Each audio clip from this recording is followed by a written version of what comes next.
Hello bachcho, let's read the question. So question says that for the dissociation of PCl5 into PCl3 and Cl2 in a gaseous phase reaction, if D is the absorbed vapor density and capital D is the theoretical vapor density, with alpha is the degree of dissociation, variations of DD with the alpha is given by. Variation of DD और alpha के बीच में क्या होगा? तो सबसे पहले इसके बीच का रिलेशन क्या होता है कि जब मान लो कोई A n moles of B में कन्वर्ट होता है, ठीक है, इसका नंबर ऑफ मोल इनिशियली 1 मानना है तो और इसका 0, तो ये कितना हो जाएगा आपका 1 माइनस 1 अल्फा, इसका डिग्री ऑफ डिसोसिएशन कितना मानना है, अल्फा मानना है, तो ये बनेगा n अल्फा, ठीक है। तो टोटल नंबर ऑफ मोल्स कितना हो जाता है यहाँ पे 1 plus of n minus 1 of alpha, ये वैल्यू। और अगर मैं यहां से बात करूं इसका रिलेशन, तो कैसा रिलेशन बनता है, so that is equals to means observed vapour density, observed vapour density कितना माना है यहाँ पे, that is d the observed vapour density small d, so that is equals to क्या होता है आपके पास theoretical vapour density, theoretical vapour density divided by total number of moles. तो थ्योरेटिकल वेपर डेंसिटी डी है divided by total number of moles, क्या है आपके पास 1 plus of n minus 1 alpha है। तो हमें क्या करना है, कैपिटल डी बाई डी निकालना है, तो एक काम करते हैं इसको क्रॉस मल्टीप्लाई कर लेते हैं, तो 1 plus of n minus 1 alpha किसके इक्वल होगा, कैपिटल डी बाई डी।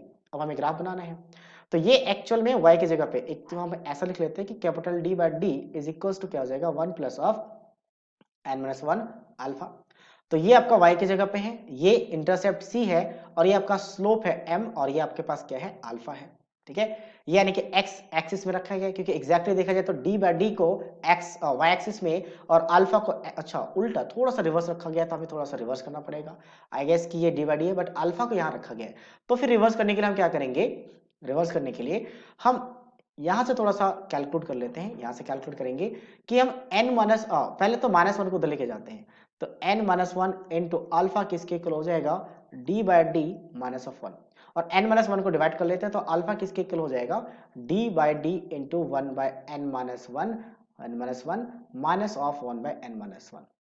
अब इसको कंपेयर करते हैं y equal to mx plus c में, ये y एक्सिस में है, ये आपके पास x एक्सिस में है, इसका स्लोप आ गया n माइनस 1 और इंटरसेप्ट c जो है वो आ गया n माइनस 1। ये तो इंटरसेप्ट की बात करें, जो इंटरसेप्ट है, इंटरसेप्ट जो y एक्सिस में कट करता है वो कैसा है, माइनस 1 बाई n माइनस 1, जो कि नेगेटिव है, और नेगेटिव होगा तो y एक्सिस के नेगेटिव वाले एक्सिस को कट करेगा। और स्लोप कैसा, स्लोप पॉजिटिव है।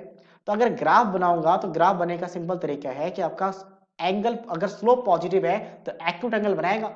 तो यहां से स्टार्ट करते हैं कि एक्यूट एंगल बनाएगा, तो ऐसा कुछ एक्यूट एंगल बनता हुआ दिखेगा। लेकिन इंटरसेप्ट पॉजिटिव हो तो ग्राफ ऊपर शिफ्ट होगा, और इंटरसेप्ट नेगेटिव तो ग्राफ नीचे शिफ्ट होगा। तो ग्राफ कुछ नीचे से स्टार्ट होगा तो इस तरीके से चलेगा, तो यहां से कट करेगा, क्योंकि हम क्या करते हैं ग्राफ केमिस्ट्री में सिर्फ फर्स्ट कोऑर्डिनेट का ड्रॉ करते हैं, तो अल्फा और कैपिटल डी बाई डी का ग्राफ ये बन जाएगा। तो दैट मींस अगर मैं देखूं तो ऑप्शन ए के साथ मैच कर रहा है, option A. So option A is the right choice of this question. So I hope you understood it well, all the best.